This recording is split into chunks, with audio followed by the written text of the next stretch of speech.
I don't know.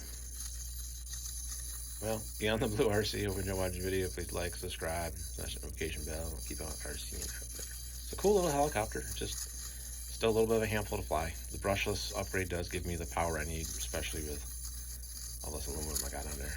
Because the brush was not cutting it. Nope, definitely not.